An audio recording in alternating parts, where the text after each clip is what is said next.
welcome to We're Not Wizards.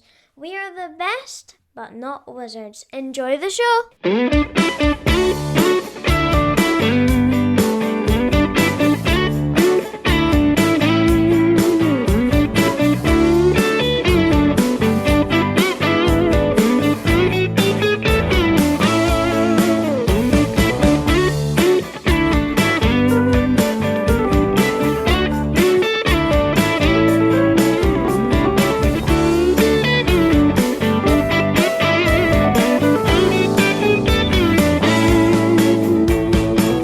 Hello and welcome to another episode of We're Not Wizards. My name's Richard. I'll be your host for September. We're going to be quick tonight. We're going to be snappy, you know. I'm just looking for somebody to come on the show. I was looking for Pease. I'm probably going to get a little bit of war, but not just normal war, a bit of outer space war. I need somebody to come in and be my hero. Maybe my guitar hero? I don't know. He was a skater boy. I said, see you later, boy. They're shaking their head and they're going, where can these puns go? Where can these puns go? They can maybe go into the American wasteland. I have no idea. Or maybe I should drag them back into the proving ground. You know, I don't know. I don't know if he's my Guitar Hero 3, my Guitar Hero 4, my Warriors of Rock, or maybe we should just disappear from Ghost. Because I've got somebody who is going to come in with their tactics, their snappy snapship tactics. I've got Scott Pease, who's coming in to talk about snapship tactics. Hello there, sir.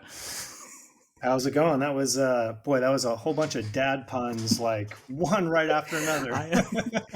I think we're kind of ages with each other. I think so. There's a little bit of synergy kind of going on. We are going to talk about a couple of things this evening. First of all, thank you very, very much for taking your time to come out, because I know you're very, very busy at the moment, so we're not going to take up a huge amount of your time. We are going to talk about snapship tactics, which is kind of a really, really interesting take on the traditional kind of ships on a map. I know we get kind of like dudes on a map and stuff like that, but ships on a map is a big thing. We've got our Star Wars Armada out there. We've got our Mantic Armada when it comes to ships, and then we've got kind of snap ships, which snap ships isn't something that's just been kind of here all of a sudden kind of out there. It's actually been an idea that's kind of been kind of gestating for a while. But your history is, and the reason I kind of mentioned all these maybe Tony Hawks and Guitar Hero and stuff like that, is you cut your teeth within the video game world. So, but when you were at college and university, you didn't do anything connected with video games, am I right? Well, sort of. I mean, back when I went to college, you couldn't major in video games. Right. Of course, you can now. Yeah. So, but I was kind of big into them, and also into board games as well. And the closest thing I could find was majoring in film and television. So I did that. So what kind of stuff were you kind of doing? Was there something that you kind of, as a major you talk about?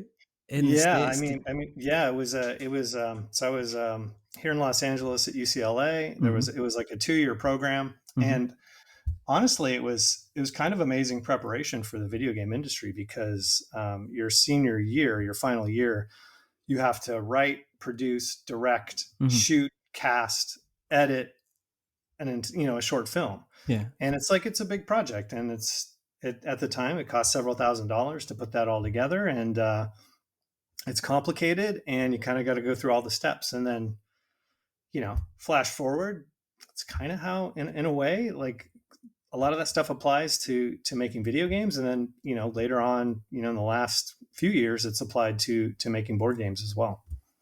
So leaving the video games to one side, because that's a given, and I'm pretty sure that when you spent your 15 years at Neversoft, you probably did a bunch of these chats about, getting the Tony Hawk's license, and then, getting the Call of Duty license, and then getting the various kind of band licenses to deal with a kind of like the Guitar Hero kind of stuff. But in terms of the kind of the Luddite side, the analog side, what was your journey like with board games? I'm guessing, like everybody, you did the traditional kind of Monopoly and everything like that. But You want to go back all the way let's back? go. No, actually. Let's take a seat. Take a seat on the couch. I've got my notepad here. Honestly, when I was growing up, I loved board games, and I loved the deeper, bigger, more games. So I don't know if you remember the Milton Bradley Game Master series of Yeah. games, Yeah. Axis and Allies, and Yeah. Broadsides and Boarding Parties, and Shogun, and Wow. Fortress America, right? Like all Yeah. these sort of Ameritrash games. I loved those games as a kid, and I was always trying to design games as well, like on my own, making games for my younger brothers and Mm-hmm. my friends, and we'd play them, and they'd always be a mess, but it was I kind of enjoyed the making more than the playing a lot of times, and of course that kind of just carried into my career as well. Were you always kind of like a creative soul then? If I gave you like a packet of crayons and a couple of sheets of A4 paper, would I come back and you'd have like been drawing dragons on one side and knights on the other, and just like kind of being able to entertain yourself? I'd probably just draw a cartoon of you and yeah. Make it funny, something like that. No, I definitely love the making of things. There's something I don't know. I just coming up with a concept and it just being an idea, and then carrying that thing all the way through to the finish line until it's an actual, whether it be a digital game or a physical product. That's, I don't know. That's what kind of keeps me going, keeps me excited. Because you were studio development director, so with you sounding like you're wanting to be hands-on, did you make sure you were kind of maintaining that kind of hands-onness? Were you kind of involved in the project? Were you like, give me a controller here, let me kind of play this and try this kind of thing? It depended, right? Like so when I started out, when we made Pro Skater 1, the team was roughly about 13 people. Yeah. So, and I was the producer, and it was very hands-on in terms of I was designing things like how the UI would work and the goal system. I was working with the programmer to like balance out the tricks and the scoring and the timing and all that kind of stuff. And as the series progressed, the team just got bigger and bigger and bigger, and video games got more and more complicated. So it became a little bit harder to keep my hands in there. But I tried to, at least up until Tony 5, do a little bit of hands-on stuff all the way through that. A little less so in Guitar Hero, and then Call of Duty was like, was kind of working on certain aspects from a higher level, like some story stuff and some level stuff, but very little actual implementation. But did you miss that then? Did you miss actually being the creative side? Did that kind of push you? Because I can imagine you getting home from work after a day of going through the same storyboards and saying, well, how do we make this? How do we press this button? How do we get them to do that? Okay, go away and do that. And you coming home and saying, just give me some wood. I want to whittle some wood. I'm going to make myself a little steamboat. Give me that spreadsheet. I want to whittle that spreadsheet. Did it become a spreadsheet thing though? Yeah, because I can imagine when you're getting to project management, it must be getting. It is. It absolutely is. I mean, you're doing a lot of that stuff. But even on the development side, you're still doing stuff in spreadsheets. I mean, when you're making board games, you're doing design work in spreadsheets and tweaking numbers and play testing and all that kind of stuff. So yeah, I did actually miss it, and that's why I think I created this whole call it a secondary hobby career of making tabletop games, which is kind of the exact opposite. It is all hands on. I don't do everything, obviously, but I have my fingers in pretty much everything, and I kind of know every aspect of every detail and everything that's kind of going on. So it's been kind of crazy and a lot more work than I probably even anticipated, but it's been a lot of fun too. Is it more personal in the board game space than it was in the video game space? I'll give you an example, okay? As a direct example, okay?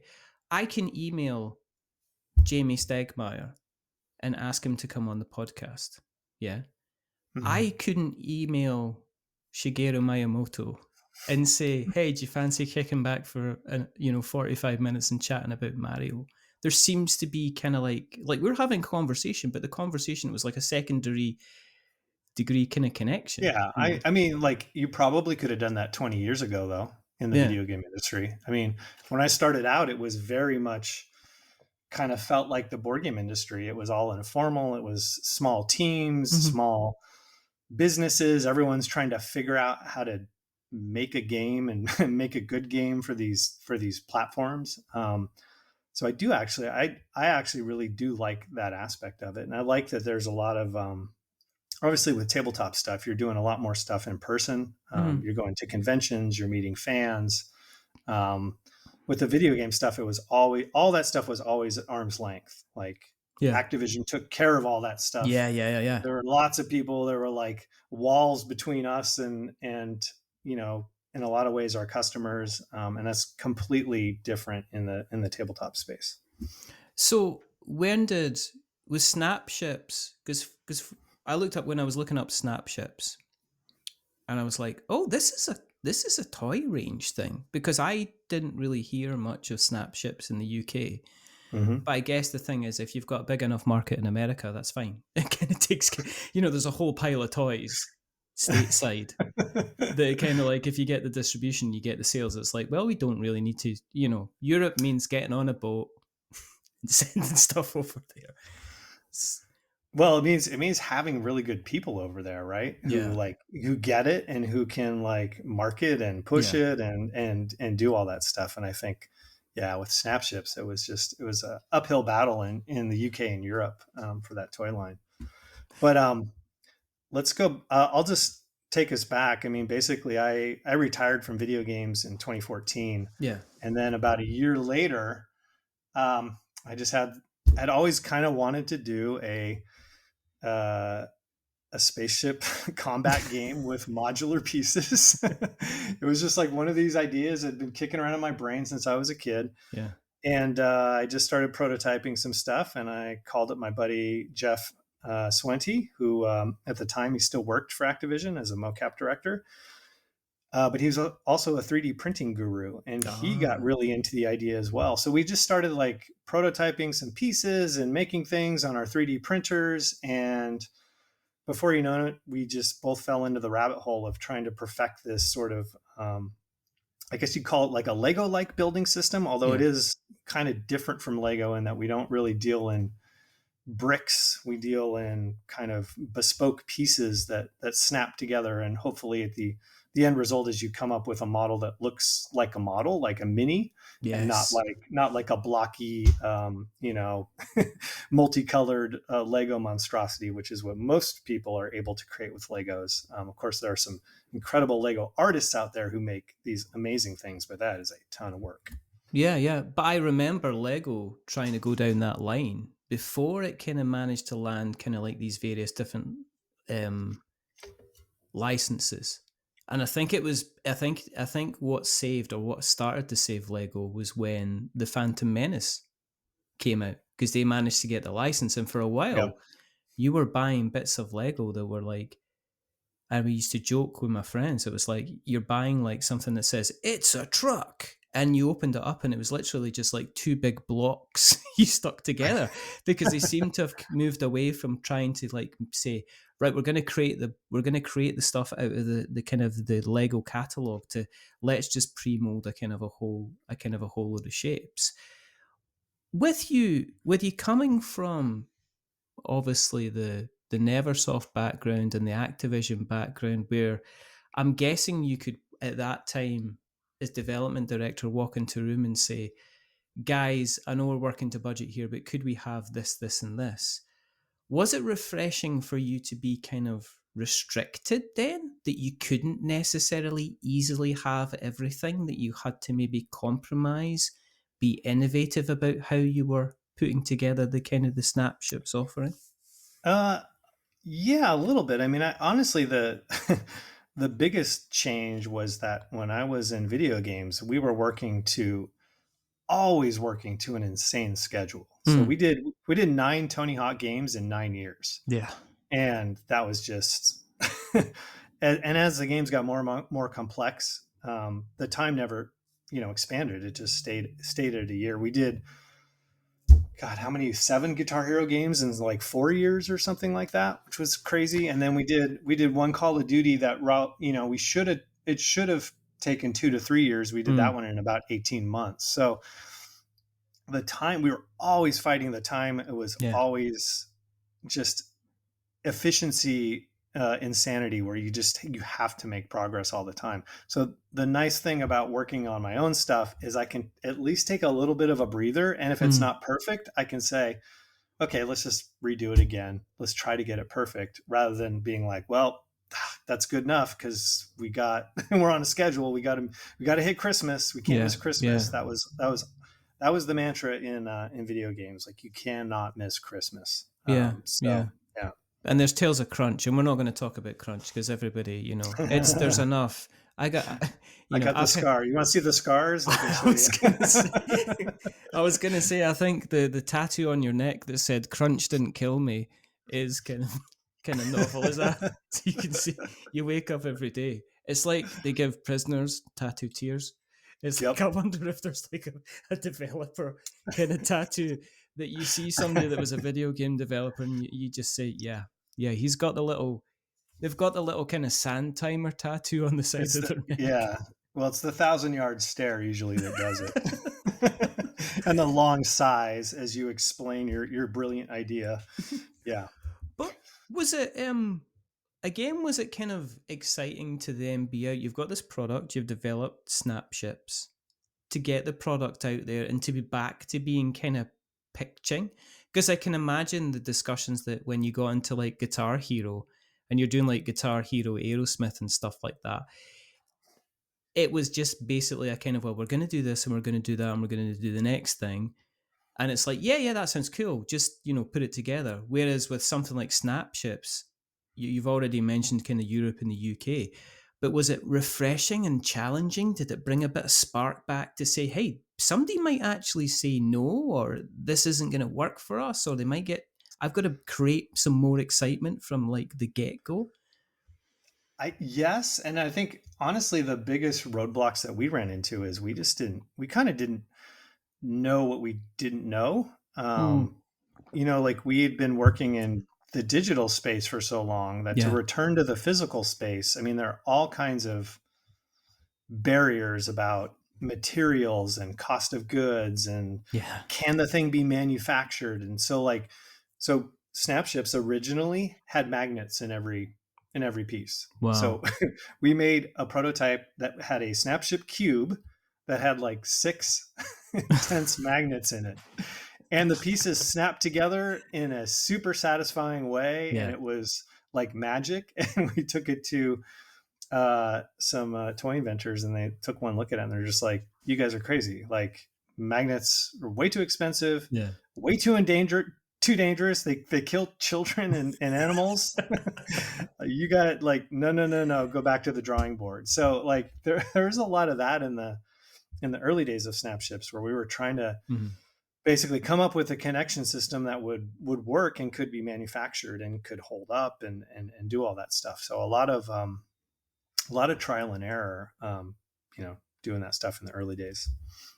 What was the do you remember distinctly when it kind of like everything, okay, and I apologize up front, everything kind of snapped together for the first time and you went, this is an actual thing. This is, I think it was, so we went back to that drawing board and we came up with this connection system that's in the toy today, or in all the models and in the game, which is, it has like a kind of a softer inner core and then a hard outer shell to the pieces. And that softer inner core allows you to manufacture pieces with pegs that can actually snap in and hold in, you don't have the hard on hard plastic things rubbing together and getting loose over time that you have with a lot of toys. So that was kind of the breakthrough. And we figured out how to print all that stuff on our home 3D printers.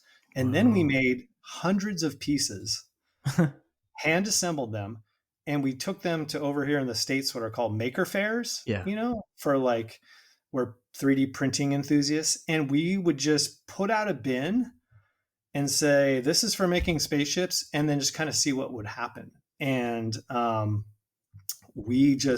booth was always slammed with kids and adults who were just fascinated by it and would pick it up and just play with it. Literally some of them would sit at our booth for like hours and just make ship after ship after ship. So that was kind of the moment where we were like, okay, I think this is working. I think we got something here. Maybe we can try to find a broader audience for it. Yeah. But that's the nature of it. It's the tactile nature, and there is the satisfying click when you put things together. I think it's really strange because there's kind of like over in Eastern Europe, there is kind of like a Lego copy, and I think they're called Kobe. And it's the same kind of brick system. And I don't know how they build basically military units. You can pick up like whole piles of tanks and stuff like that. Mm-hmm. But when you put the stuff together, you don't necessarily get the Lego kind of snap or the Lego kind of connect. Mm-hmm. Whereas snap ships, it was kind of, you putting them together and go, oh, this is actually clicking together, and it's kind of quite solid. Did you, with the kind of the size of the parts and stuff like that, did you then have to look at kind of like the age range? Did that, with the size of the parts, did that put the age range up? I mean, the age range thing is interesting. So we, even back at the maker fairs, we saw a huge range of people. We'd see like kind of older adults who are like into, nerdy hobbies, like myself, like playing tabletop games. They were into it. And then we had kids who were into it too. What happened out of the maker fair is we got noticed by Tested, the YouTube channel, and they did a story on us. And then that got us exposed to a toy company named Play Monster. Yes. Who ended up licensing the Snapships idea from us, and they turned it into a toy line, and they chose to focus on sort of the, I don't know, I guess you'd call it like 8 to 10-year-old audience in the United States. So that was kind of the first incarnation of Snapships. But I think even from day one, myself and Jeff always saw it as something that had a broader appeal. It wasn't like a throwaway, junk. Like so many of the toys these days are sort of these one-trick ponies that these companies throw out there, and then they're like forgotten about a year later and they're trashed. And we always saw it as like, we want to build an intellectual property, right? Like a whole universe of things, and it's got a lore to it, and there's all these pieces, and build it up over time, and keep making it broader and broader so you can build more and more interesting things. So. I mean, we have a rule in our house, which is, and my wife's like, we could just throw the Lego out, and it's like, you don't throw out Lego. And he's like, but he's 10. You don't. I know, he's 10. I've got Lego all over my office. I've got so I can't give it up. I can bring over like literally a 2 boxes of the stuff, and I went through figurines, and I've got about a good 200 figurines. But the whole point is it's there because I know I can delve back into it and kind of build it. But the stuff I'm seeing on the original kind of Snapship stuff, was I'm getting vibes of kind of like, I don't know, Battlestar Galactica, and kind of some of the not kind of, it's kind of like Star Wars kind of adjacent stuff. There's a lot of stuff which kind of like I could see kind of being kind of like an olderish type audience. And yeah, for sure. I mean, like, honestly, like Jeff and my aesthetics, I mean, like we're like sci-fi fans. We love hard science fiction type stuff. So that's kind of how we always saw it, is this, hard science infused sort of classic science fiction stuff. Which, I don't know, our theory has always been, if you do science fiction really well, like it's going to appeal to the kids regardless. You don't need to like dumb it down or kidify it or anything like that. Like kids will think it's cool and will want to be a part of it. That's kind of always been our philosophy. So I think even the toy line itself does have sort of a, despite some of the elements, a very kind of working starship sort of feel to it, or at least that's kind of what we were going for. Yeah, it's not like it's shiny. It looks like if you're looking like an air vent, or if you're looking at like a rocket launcher, it's like, well, that's obviously been used kind of like a couple of times. Mm-hmm. When it came to like, and I'm looking at this Claymore transport, and I'm just, this is giving me kind of Aliens and Avatar vibes, all the day through. But speaking of that, was it at some point, did you sit down and say, can we look at kind of licenses?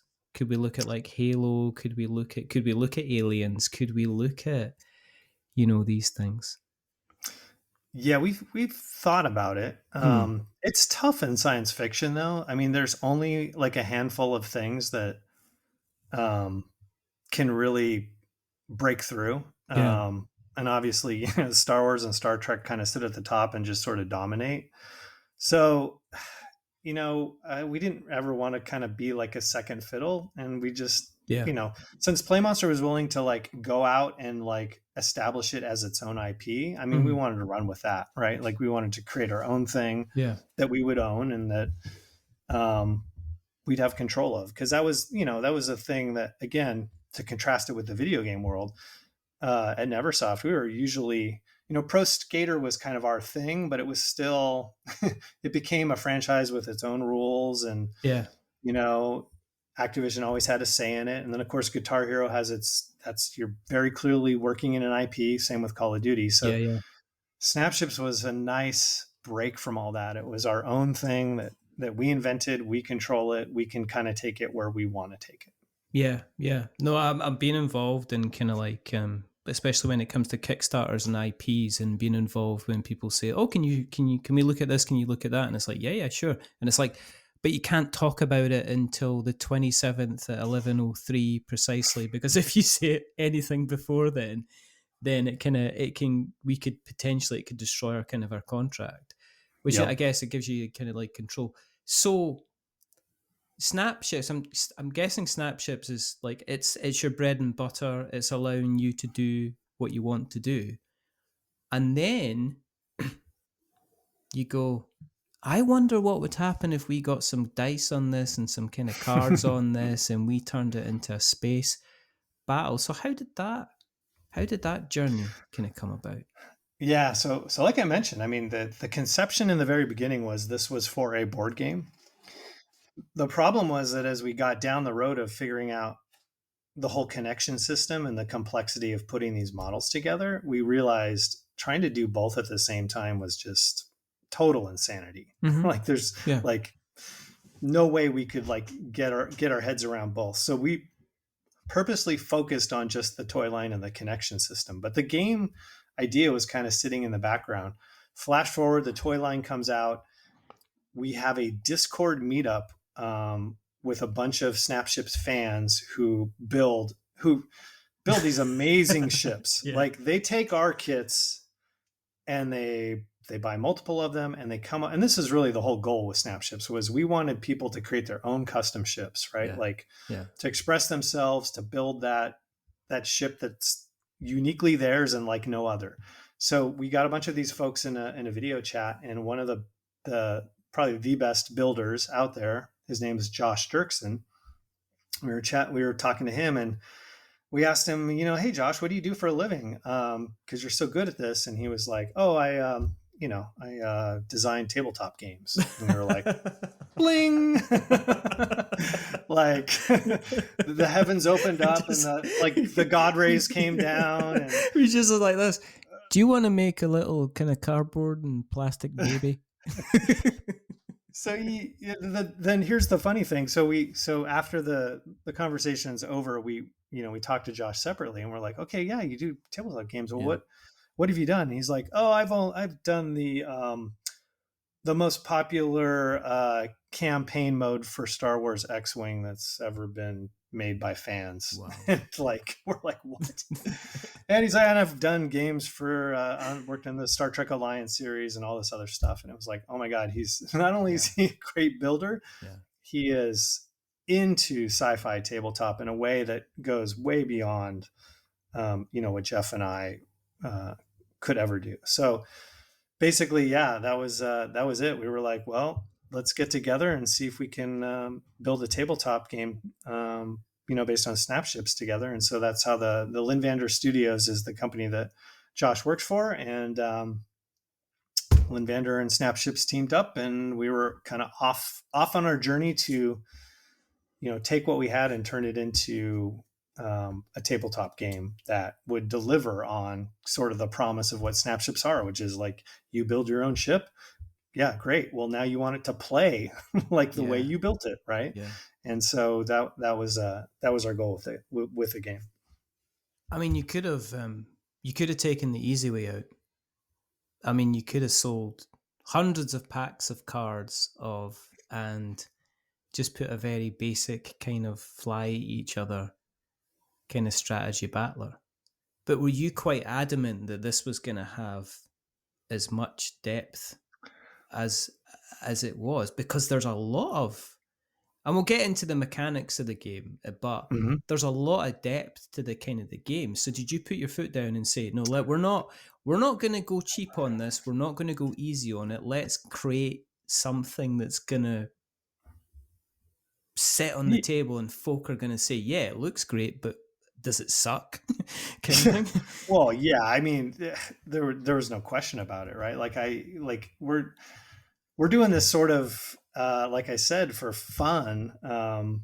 And so the whole goal is to make something great. Like, that's kind of what drives me. I want it to be a really fantastic game. And I think, and Josh is the same way. I mean, his design, attention to detail and sensibility and creativity is just off the charts. So, we had no interest in sort of a cash in or, a quick and dirty thing. We wanted to, like, if we got down the road of the game and it wasn't really good, we might have just scrapped it, honestly, because I would not want to put out, like, it's too much effort to bring these things to the finish line. Yeah. If the game isn't great, totally not worth it. Yeah. Totally not worth it. And also it can actually damage the brand that you've got already, because if it isn't great, then people will say this is a bit of a kind of a cheap cash in. For sure, yeah. How much of the input was yours and Jeff's, and how much of the input was kind of Josh's? Did he come to the table and say, "Look, I've made this. It's the rule book. I've only laminated it. I've not managed all of the illustrations, and I've kind of got the cards here in my car. I'll bring in the box." Or was it a pretty more of a collaborative kind of a thing? I'd say let's say the vision was a collaboration in terms of, we discussed a bunch of possible ideas, but I was very adamant that, again, we wanted to deliver on the promise of what Snapships are at their core, which is, I'm going to make my own custom ship and I want to see how it fights on the battlefield against your ship or against the AI or whatever. And so once we got past that, then the minutia of sort of the game systems, that's all Josh. Like, I was always struggling. I'm a big, I love CCGs. I'm a big CCG player. Yeah. So I was always struggling with, like, well, how do we do something that in a way kind of taps in? Because in a CCG, right, same thing. You build a deck and then you battle against someone else to see, did your build work or not? But Josh came up with this really brilliant sort of distillation of that down to, sort of a chassis card that defines the core of your ship, and then all these little part cards that match up 1-to-1 with the plastic pieces that are on your ship. Yes. And put that all together into this, what we call the control panel of your ship, so that basically the way your ship looks and the way it plays are united and are going to be different for you versus your opponent or versus someone else who built their ship in an entirely different way. Yeah. So, yeah. Because if I look at, say, like the likes of, say, X-Wing, and everybody knows X-Wing. But with X-Wing, if you see a game of X-Wing kind of laid out, there's literally kind of like a meter square of space for the space and the ships, and then there's another meter square of space for all the cards. And it can become a huge kind of plethora of cards. X-Wing's a great system.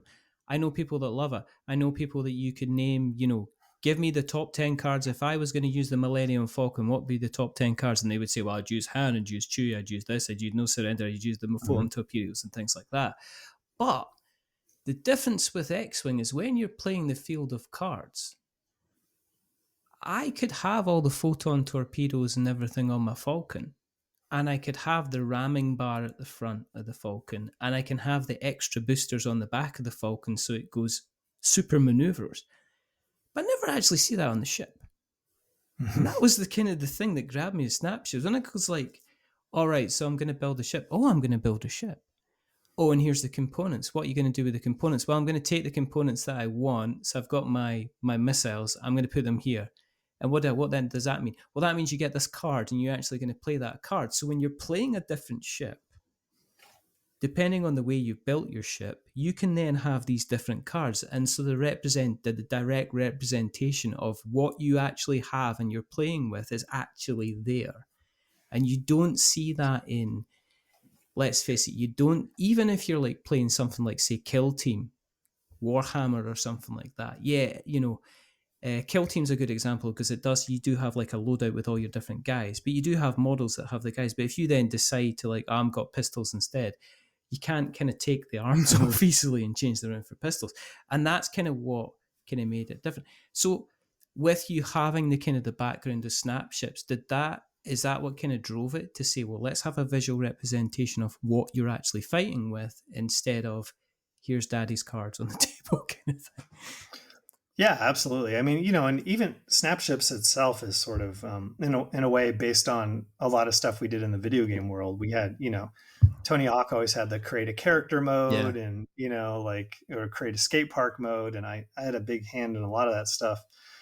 So Snapships is like that, but for spaceships in a way. It's you're creating your own thing, and we wanted it to play differently depending on how you had equipped your ship. And like I said, if you look at Snapships, there's hundreds and hundreds of pieces, even just in this like kind of wave one. So again, like what Josh did was like kind of distill that down into a playable system, because it is almost overwhelming the amount of pieces there are at your fingertips. But so we take some shortcuts there. But again, I think the devil is in the details, and like the system that Josh came up for the way that you allocate power to your cards, and your cards actually give you the actions that you do on the battlefield. I think that's also, pretty different from any other sort of space combat dogfighting game, right? Like, I was reminded of and I keep talking about the X-Wing video game on the PC, how you could allocate kind of energy to kind of like shields or speed or defense. And what I loved about if you're watching kind of like any kind of Star Trekky, the Orville kind of thing, where they're saying, "Oh, we've got to. What? How can we work this, Captain? Well, we've got to take power from here." I should really do a Scotty impression, shouldn't I? Technically, if there's going to be a time where somebody from Scotland does a Star Trek Scotty impression, then it's probably the best time now, But we have to dive. But he was Canadian, so he wasn't really doing a Scottish accent. But basically, we have to kind of like divert the energy from the dilithium crystals to the main matrix, and then stick it back through the warp conduit, Captain. But I didn't care if I got the strength. But the thing is like, and this is one of the things that I was like, it struck me as like Hearthstone. Hearthstone, how you get like a pool of energy at the beginning, and then you spend that energy on the cards that you're going to play. And then when I was looking at Snapships, it was kind of like, okay, so you've got your 7 power cubes, and then you're going to distribute it on the cards that you play for that round. And then basically, if you want to do other moves, then, and you've obviously not got enough power, but then there's some of these moves that need the red cubes, which is heat. So you allocate them to the cards, and you're like, cool. So I'm going to move this. I'm going to fire this cannon. I've got enough range, because the ships are pretty big on the table, so it's quite easy for them to get in each other's faces. And then you're like, cool. And now I'm going to then fly again forward, and it's like, no, you can't. You can do your chassis move, which allows you to move a small move forward, but you can't fly forward again because you put your power cubes on your cards last round and you haven't removed the energy off that Yeah. card. And to me, all of a sudden became like kind of spacey, Star Trek. You've got a system here. You can't use that system because you've used that system in the last turn. And then all of a sudden it's like, that's why it's tactics. It's not moving around the board. It's what you're doing with the cubes on the cards and the heat and then venting and then, you know. Yeah. I think that's one of the brilliant things that Josh came up with is the ships have basically 7 power cubes plus heat that you have to work with, but you can only get 5 back every turn. Yeah. So that little deficit creates all kinds of decision spaces around, well, do I only spend 5 cubes this turn so I can be fully cooled off next turn? And then I'll be in range, and then I can like overload and spend all my cubes, but then I'm going to, it's going to take me a couple turns to cool off and reclaim all those cubes again.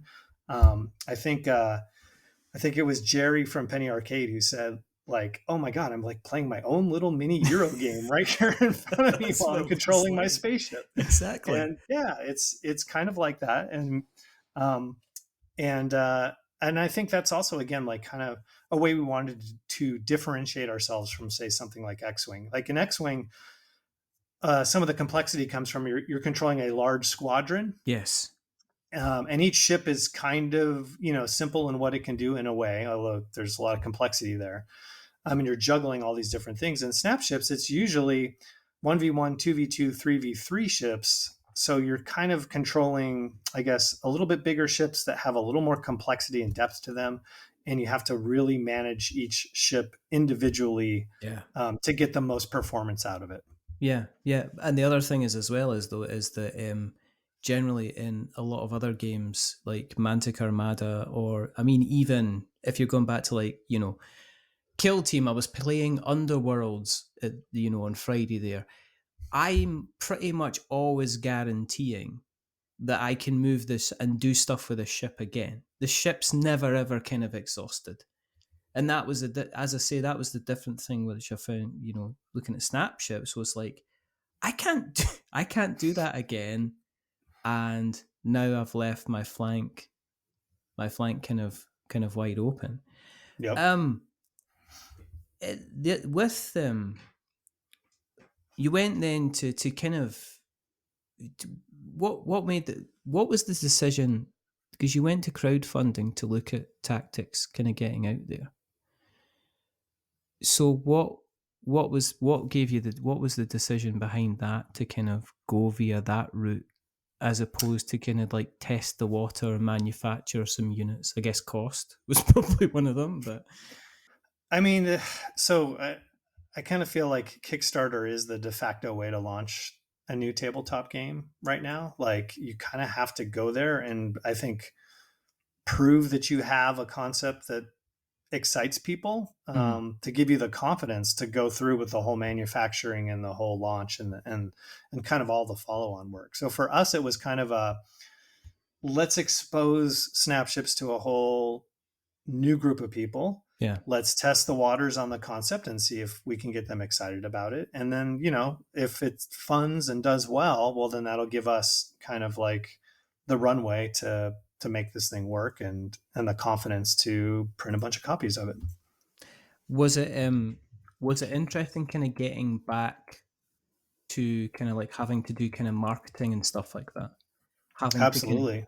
Having to kind of go back to the ground, because I'm assuming that, and again, from the video game side of things, or even from the snap ships itself, you would have been like, well, we've got this other company that's kind of, they've licensed this office, so they're kind of dealing with all the marketing, and then you're obviously you're launch your own Kickstarter, and you're having to deal with marketing, you're having to deal with kind of getting the word out there. Was that something you handled yourself? Did you say just dive in, I'm going to do this? Some of it, yes. You nailed it, right? Like when we were doing our video games, it would be like Activision would come to us and be like, okay, here's 3 concepts for the launch trailer. And they'd show us, and they were already well developed, and it'd be like, which one do you guys like the best? And we'd say, oh, we like this one, and maybe tweak it this way, and that's a great blah blah blah. Not the case with Kickstarter. I mean, it's like you got to come up with that concept yourself. You got to write a script. You got to, like get it out to find some collaborators that can help bring it to life. And so yeah, it was kind of starting with that. I mean, honestly, it was a big part of it was starting with the cover art and the Kickstarter video, and hiring someone awesome like David Diaz at Mesa Game Lab to help put that stuff together. And yeah, it's like you're kind of just overseeing on a hands-on basis. And then I obviously we try to hire really great collaborators, like Lynn Vander Studios for design. We worked with the crowdfunding nerds in terms of trying to build pre-launch hype, and then doing ongoing, marketing and advertising and all that kind of stuff. And we had a little bit of an advantage too, right? There was a fan base of Snapship's toy line people in place, which really helped, kind of be the starting kernel of the fan base for the tabletop game. But we know from our Kickstarter campaign that at least half the people who backed Tactics had never heard of Snapships before encountering them in Tactics. So yeah, no, absolutely. And you did almost like $300,000. What was the feeling like when it funded? Because it's an unknown thing. I mean, it's not like video games. It's not like they say, okay, you got to pitch to us the next Tony Hawk's game, and we'll maybe give you the money. I suppose you do, but you're starting from nothing. So how did it feel when you're kind of like? It was a relief, I guess. I mean, you do a million projections, and you're looking at all these data points, and you're like, if we do this, it should happen. If we do this, it should happen. But it's still always a should. Yeah. And then you press the launch button, and and then it goes, and then you're sitting there watching and going like, okay, come on. And it's like we went through all the normal Kickstarter things that anyone goes through.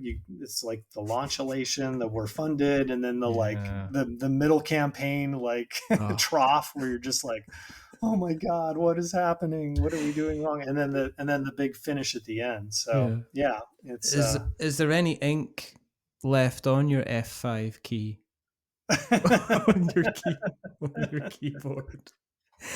Because I know of people that they because you can get kind of like there's an actual kind of a recognized disease called Kickstarter finger, which I believe it. It's like repetitive strain injury caused by people who can repeatedly pressing F5 to the point where their partner wakes them up in the middle of the night and saying, will you for goodness sake stop poking me in the back of the head repeatedly, and going, oh, we lost it. Because it's kind of like it to me, like in video games, and there is kind of like you get Steam reviews and folk go, this game sucks, and they put sucks with lots of views because they're intelligent people, obviously. But Kickstarter, I don't think there's anything worse than going into your Kickstarter kind of your little kind of back office and seeing that you've lost a pledge. I don't think there's a word, because you go like, oh, was it something I said? Was it something I put in the update? Did they not like the color of that ship? Is it me? I put a video out saying how happy I was that we reached 1,000 backers. Did they hate me? Oh no. But has it encouraged you to go back to kind of Kickstarter again then? or are you? I mean, now that you're established, is it going to be a case of, well, can we build on the base that we've got? Yeah, I mean, I think that, I think that's the logical progression. It seems like everybody who has a successful run, eventually comes back to it.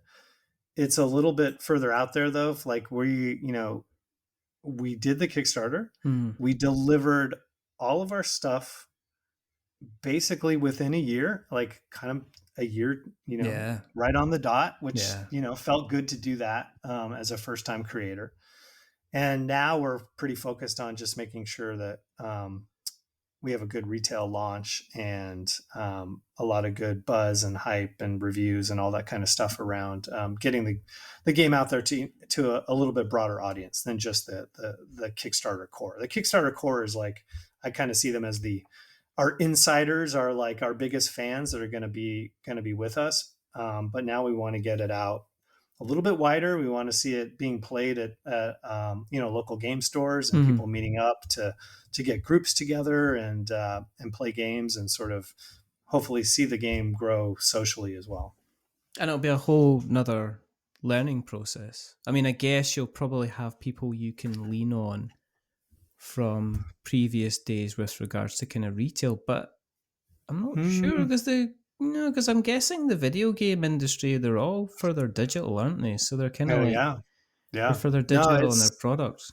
That's kind of been the shock of this whole process. It's just been in video games, it's like, if the game is a success and we need more units, they just keep getting, get sold. It just happens. Yeah. With physical stuff, I mean, you have to months and months, like half a year before your game is out, you have to guess exactly what the demand is going to be and make that amount. And if you make too few, you have a bunch of unhappy customers. And if you make too many, you just mess up your whole project. The profitability just disappears. So that whole inventory risk sort of side of things has been kind of a shock and a learning process and kind of a landmine of things to watch out for. So I can see why a lot of people always want to move from the physical product space to the digital product space for a lot of these reasons. I totally get it. Yeah. And I guess the thing in board games is you can't, or you try, and then people go, "No, I want cardboard. Goodness sake, that's what I'm here for. I'm here for my cardboard and my physical stuff. I'm a Luddite by heart." What's next then? I mean, you've got your snap ships. Is this giving you the confidence to say, well, what else can we do? Because I am looking, and it's green, and I don't know if it's because I'm jealous. I'm looking at the Mall FT12 Assault Mech. Yeah. You know what I'm thinking, Scotty boy. I know exactly what you're thinking. You know what I'm thinking. Well, to answer your question, what is in the future is there are 22 different kits for snap ships that exist, and we support. What do we support? 6 of them in the first wave 1 launch. Yeah. So there are tons of awesome kits out there and parts and kind of new areas we'd like to move into, bigger ships, smaller ships, all kinds of stuff. As you mentioned, the ground units as well is something that's probably even further out in the distance. But I can tell you, we definitely developed the rule system with that stuff in mind, because it does exist, and there are a lot of mech fans out there. So we'll see. yeah. Like, I'm not holding you to that, but at the same time, I am holding you to that. I'm expecting an email after this to be saying, "God damn it, you just guessed what's happening next." If people have listened along tonight, and they definitely want to find out what's happening next, where can we find you on the internet webs? Where's the best place that we can find you? So snapshipstactics.com has all the info on the game. It's got all the social links at the bottom, which I would primarily point you to Discord if you want to come into our Discord and see what other folks are making and what they're building, and some of the crazy units they're coming up with. All that stuff's happening there. And then, of course, our web store is attached to that as well, where you can, browse all the accessories and all the extra stuff we have available for Snapships as a game. Of course, the game should be available in your local game store. A little bit tougher over in the UK, like distribution's a little tougher over there, but we do have some companies that have taken it, and of course in the US, we just launched on Amazon last week, so you can pick up the game that way if that's what works for you. It's $79.99 from what I can see. I did that. That's a terrible. You know what I mean? My name's Earl Jones, and I'll snap your ship for $79.99. There you go. $95. I mean, that's kind of Amazon. That's kind of Amazon pricing. We will, of course, make sure that we put all the links in the show notes so that we have got notes to show. If you want to keep an eye on what I'm up to, don't. But if you do, you can go to we'renotwizards.com and you'll find everything to do with the podcast. You can want to read all the reviews that we have written. You can go to we'renotwizards.co.uk. If you like what you've listened to tonight, or today, or tomorrow, or this morning, or this afternoon, I don't know. I'm not going to tell you when to listen to a podcast. Just make sure you listen to it. Then please go to your podcast catcher of choice and please give us a rating or a review. If you are going to be giving us a rating or a review, don't give us 10 stars because it makes me big-headed. But don't give me 1 star because it makes us cry. Give us something in the middle, like a 5, because it's average. And I'm just a little bit average. But the person who's not been average is the rather wonderful, the rather fantastic, the person who cost literally hundreds of hours of my life with like whittling guitar through the fire and flame and all that nonsense. It's Mr. Scott Pease. Thank you very, very much for guesting, sir. Thanks for having me. It's been fun. There's only 2 more things to do. The first thing is to remember that we're many things, but we're not wizards. Are we wizards, Scott? You can be wizards if you want to be. What is it with you people? Do you like meet up beforehand and discuss how we're going to annoy me the most? Show's called We're Not Wizards. That means if I ask the question if you're a wizard, the answer is no. And the second thing is to say goodbye. So it's a goodbye to the sudden disappointment that is Scott Pease. Say goodbye, Scott. Goodbye, Scott. And it's a goodbye from me. Remember, stay safe, roll 6s, and if they excuse me now, I'm going to have to go and stand out in the cold and vent some of this heated aggression that's built up after that last answer. Until the next time, stay snappy. Goodbye. A wizard is never late.